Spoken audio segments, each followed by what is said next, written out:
Gabriel, para o Inter estar numa situação tão complicada, teve alguém que venceu, né? Que foi o São Paulo e que estava ali também numa draga danada, protesto da torcida. Inclusive, você acompanhou esse jogo ontem lá na Vila, né? Sim. Antes do jogo, né? Muitas questões em relação à diretoria, a torcida se manifestando.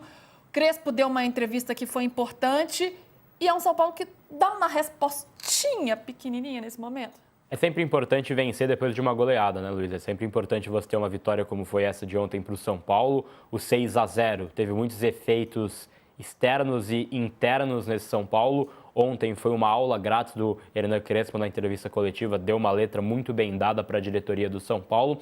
Mas para falar do jogo, o Internacional é um caso realmente a ser falado. É impressionante o Internacional com 4 minutos de jogo, brigando para não cair. 2 espaços para jogar o Marcos Antônio e quase que o Luciano fez 2-0 com 4 minutos. Ele perdeu 2 gols que ele não poderia ter perdido. Então, assim, é um jogo realmente a ser bastante comentado do Internacional. É uma postura muito ruim do Inter ontem. O São Paulo venceu por 3, mas poderia ter feito 4, 5, 6, poderia ter feito mais no Internacional. O Inter não esboçou nenhuma reação e aí o São Paulo jogou tranquilo. Marcos Antônio conseguiu ali distribuir bem o jogo, o jogador mais, talvez, técnico desse São Paulo nesse momento. O Ferreirinha fez uma grande partida também pela ponta esquerda, vai achando a sua posição. E o Mike, que é um jovem da base, pela ponta direita conseguiu achar o seu segundo gol na temporada. É um time do São Paulo que tenta dar uma resposta rápida, que ainda está nessa briga pelo G8, né, tentando aí a 8ª colocação para aí sim depender da Copa do Brasil para ir à pré-Libertadores. O ano é bastante melancólico, é verdade, do São Paulo, né? Não tem nenhuma grande notícia para dar para o seu torcedor, mas é importante essa reação, né? Foi até ontem lá a minha pergunta para o Crespo e ele falou que para ele e para o grupo é muito simbólico vencer esse jogo, né? Representa muito para eles vencer essa partida, mas o Internacional tem o fator Abel Braga, tentaram esse aspecto emocional. Sempre que tem essa questão de queda de um time, né? De um time gigante como o Internacional, eu sempre olho bastante para as reações da torcida, né? E ontem, estava ali na Vila Belmiro, o Mussetti conhece bem, estava do lado ali da visitante, naquela tribuna da Vila. E era uma sensação, dava até um sentimento de tristeza de ver a torcida do Internacional, que cantou muito o jogo todo, estava 2-0, eles cantando, fazendo um baita apoio. E aí tem cenas que você olha e são até fortes, né? Que é a cantoria, né, de Inter, Eu Te Amo, cantando ali músicas de apoio, mas todo mundo chorando, sabe? Cantando e chorando. Porque fizeram a parte deles, fizeram mais uma vez a parte da torcida, a direção do Barcelos e também, principalmente, aí do D'Alessandro, que teve escolhas terríveis esse ano, que deixa o Inter nessa situação e acho muito difícil escapar. É uma cena forte, né? É triste e bonito ao mesmo tempo, sim. que mostra, né, a torcida sempre ao lado do clube nessa conexão, mas no momento de tristeza. O Inter é uma situação bem complicada mesmo, você vê o time jogando muito mal, o emocional já foi para o espaço, a sensação que fica é que já não deu, largou, assim. Vamos ouvir o Abel, inclusive, falando. Abel Braga. Eu falei antes do jogo que não iria falar do mental, porque para mim ele não estava fraco. A preparação para o jogo foi muito boa. E agora o que nos resta é, independente de... não depende só mais de nós, mas jogar pela honra. É a honra que esse clube sempre teve, de ter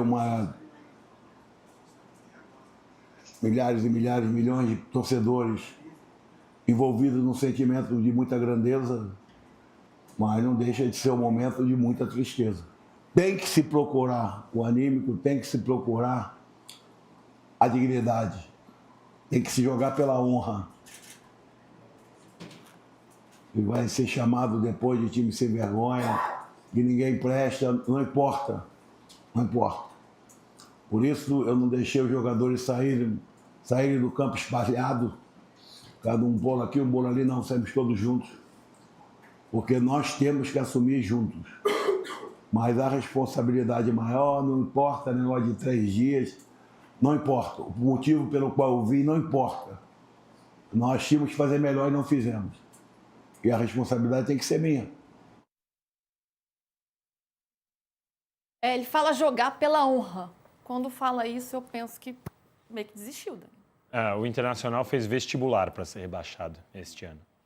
Ele, dentro e fora de campo.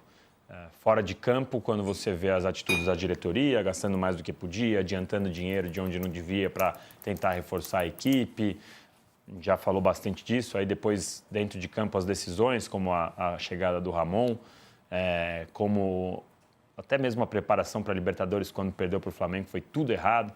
Até na festa eles conseguiram errar. E agora essa decisão de ter trazido o Abel Braga faltando 2 rodadas, como se fosse alguma coisa mágica, como se fosse alguma varinha de condão. Então foi o vestibular para ser rebaixado e o Inter chega na última rodada sem depender das suas próprias forças. Esse discurso do Abel é o típico de quem está totalmente desesperado, olha para o elenco, olha para o time e não consegue ver da onde vai tirar força para poder jogar. O jogo do Internacional contra o São Paulo foi melancólico, lamentável, triste. Tudo isso do ponto de vista do Internacional. Eu tenho 3 amigos gremistas aqui em São Paulo, que eu jogo futebol com eles todos os sábados. Os caras estão armando churrasco para a rodada final. Complicado, tá bem complicado. A gente já encerrou o programa de hoje, já tô tomando bronca aqui, mas, Gabriel, não queria deixar de perguntar algo bem rapidinho sobre o São Paulo, porque a entrevista do Crespo foi forte, ele fala sobre responsabilidade e fala sobre o ambiente político interferindo no elenco, né? Bem, assim, brevemente mesmo, mas de que forma esse ambiente político hoje interfere no time de São Paulo? É uma sensação que foi causada nos últimos dias, né, com as entrevistas do Carlos Belmonte, que falou, né, do plano financeiro, e a inserção também do Márcio Carlomagno no dia a dia da Barra Funda, que pode ser o sucessor do Casares, né? Então tem uma interferência. O São Paulo mudou o futebol com a temporada andando, mudou pessoas com o ano correndo, e isso gerou um certo incômodo, um grande incômodo entre os jogadores, né? E o Crespo, ele deixou muito claro também. Ano que vem, primeiro pensar em 45 pontos, e aí depois a gente pensa em outras metas. É um ano que para o São Paulo politicamente vai ser extremamente conturbado e em campo também com pouco investimento. Mais um ano para sofrer o São Paulino. Que coisa, hein?